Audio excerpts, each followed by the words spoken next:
Tuore tutkimus on nimittäin tuonut lisätietoa ryömimisikäisistä lapsista. Tosiaan, aiemmin lasten on uskottu ryömivän sattumanvaraisiin suuntiin, mutta nyt on selvinnyt, että kaikki maailman lapset pyrkivät ryömimään Forssaan. Puolivuotias Irma Lehtinen valmistautuu ryömimään tutkijoiden valvovien silmien alla. Irma on yksi lapsista, joita tutkitaan kansainvälisessä lasten ryömimissuuntia analysoivassa Forssa-projektissa. Tutkimus on loppusuoralla ja tässä vaiheessa voidaan sanoa, että lapsilla on luontainen taipumus ryömiä Forssaan. Tämä on tietenkin mahdotonta, sillä suojelevat vanhemmat nostavat heidät syliinsä jo muutaman metrin jälkeen. Lasten Forssa-syndrooma on samantapainen ilmiö kuin kaikkien maailman ankeriaiden taipumus suunnistaa Sargasso merelle kutemaan. Forssa-projektiin osallistuu perheitä kaikilta mantereilta.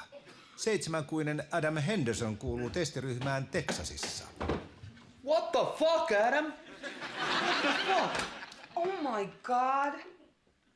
Oh my god. He's like totally crawling towards Forza. Hendersonit pitivät Forssa-projektia aluksi sosialistien salajuonena, mutta tulokset nähtyään hekin myöntävät ilmiön todeksi. Honey, he's like totally having the Forza syndrome.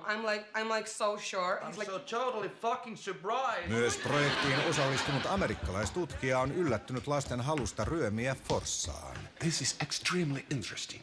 Every time we put your baby down on the floor, she heads to Forza. We also realized that they can crawl overseas on the bottom of the sea. Amazing. Tutkijat valvoivat kompassin kanssa lasten lähtösuuntaa, kun heidät oli laskettu lattialle. Kaikki lapset lähtivät aina Forssaa kohti.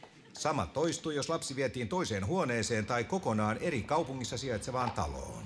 Forssan kaupunginjohtaja suhtautuu tietoon ristiriitaisesti. Totta kai Forssa on vetovoimainen kaupunki ja me tarvitaan nuoria, mutta kaikkien maailman ryömimisikäisten saapuminen tänne samaan aikaan asettaisi kyllä aika kohtuuttomat paineet meidän just organisoidulle terveydenhuoltojärjestelmälle. Tutkimus valmistuu kuukauden kuluttua ja sen päätyttyä sama ryhmä aikoo tutkia perheenisien taipumusta suunnata lähibaariin vapaaksi päästyään.